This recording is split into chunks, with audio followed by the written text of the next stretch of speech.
Hello and नमस्कार, कैसे हैं आप लोग? अभी अभी कुछ दिन पहले पटना में महागठबंधन के कुछ नेताओं की मीटिंग हुई थी। सबने हाथ मिलाए, कस्में खाए, वादे किए और लगने लगा कि नीतीश जी की मेहनत जो वो कुछ दिनों से कर रहे थे वो कामयाब हो गई या कामयाबी के रास्ते पे है। एक साथ जिनने मरने की कस्में खाई गई और ये भी तय किया गया कि ये एकता बनाए रखेंगे और आगे का रणनीति तय करेंगे। ये जो मीटिंग की गई थी वो प्रत्यक्षतः 2024 के आने वाले लोकसभा इलेक्शन को लेकर की गई थी और विपक्ष के कुछ दल ये चाहते थे कि एक मोर्चा बनाया जाए। मंशा यही थी, सबकी सहमति यही थी। नीतीश कुमार जी एफर्ट ले रहे थे। न्यूज़ कुछ खुशखबरी लेकर नहीं आई है इन पार्टियों के लिए। कि न्यूज़ है कि एनसीपी में टूट हो गई है और कोई छोटी-मोटी टूट नहीं हुई है, एक बहुत बड़ी टूट हुई है। शरद पवार जी के भतीजे अजित पवार जी पूरी की पूरी पार्टी ले उड़े हैं और एनडीए में जाके शामिल हो गए हैं। कम से कम मीडिया रिपोर्ट्स के अनुसार 70 से 80% विधायक उनके साथ हैं। यहाँ तक कि उनको डिप्यूटी चीफ मिनिस्टर की शपथ भी दिला दी गई है और उनके साथ-साथ 9 एमएलएज जो कि एनसीपी से संबंध रखते हैं और उन्होंने शपथ भी ले ली है मंत्री पद की। अब एनसीपी के साथ हो गया है खेला महाराष्ट्र में और महागठबंधन का जो मटका था उसमें हो गया छेद। कुछ दिन पहले एक ऐसी पार्टी जिसकी नींव बहुत मजबूती से रखी गई थी और ये लगता नहीं था कि इनके साथ ऐसा कुछ हो पाएगा। वो पार्टी जिसका एक मजबूत आधार था, उसके साथ भी ये खेल हुआ था। शिवसेना के साथ ये खेल पहले भी हो चुका है।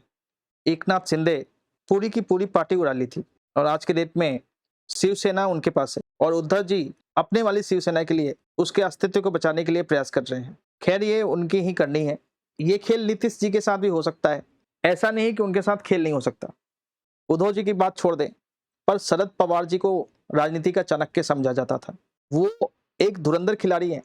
अभी कुछ दिन पहले इस्तीफे की बातचीत चली थी, उन्होंने इस्तीफा भी दे दिया था, बाद में उन्होंने अपने इस्तीफा को वापस लिया था। उस समय ये आभास हुआ था लोगों को कि शायद शरद पवार जी के पार्टी में टूट की तैयारी चल रही है और इसीलिए उन्होंने ये घटनाक्रम का अंजाम दिया था। पर एक पार्टी एनसीपी जिसका फाउंडेशन बहुत स्ट्रांग है, उनके साथ ये हो सकता है, तो किसी के साथ भी ये हो सकता है। नीतीश जी के साथ कथित रूप से ऑलरेडी गेम की शुरुआत हो चुकी है। जीतन मांझी जो कि अभिन्न अंग माने जाते थे, वो उनसे अलग हो चुके हैं। 2024 का इलेक्शन बहुत ही महत्वपूर्ण है नीतीश जी के लिए। अगर 2024 के इलेक्शन में भाजपा नरेंद्र मोदी के नेतृत्व में मजबूती से उभरती है, तो 2025 में बिहार में कुछ भी हो सकता है।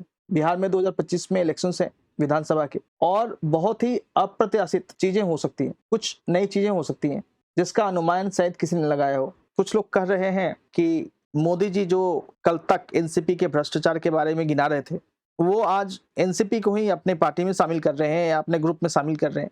देखिए भैया, ये राजनीति है। अब मोदी जी को राजनीति आती है। अगर टिके रहेंगे तभी कुछ कर पाएंगे, अगर टिके नहीं रहेंगे तो आपका अस्तित्व खत्म हो जाएगा।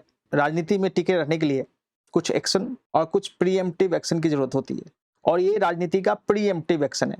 आप अपने आप को मजबूत बनाइए, आप विपक्ष को कभी मजबूत ना बनने दीजिए। अपने आप को मजबूत बनाना एक्टिव कार्य है और विपक्ष को कमजोर बनाना प्रीएम्प्टिव कार्य है। अब राजनीति में जायज क्या है नाजायज क्या है ये तो मुझे नहीं पता, पर जो भी शीर्ष स्थान पे हो वो इस देश को और देश की जनता को आगे बढ़ाने के लिए काम करे, हमारी यही कामना है। बाकी राजनीति में सभी पार्टियां खेल करती हैं। कल वो थे तो उन्होंने बहुत खेल किया। भाजपा अपने तरफ से राजनीति में रहने की कोशिश कर रही है। आज के लिए सिर्फ इतना ही। मिलेंगे फिर आपसे अगले वीडियो में।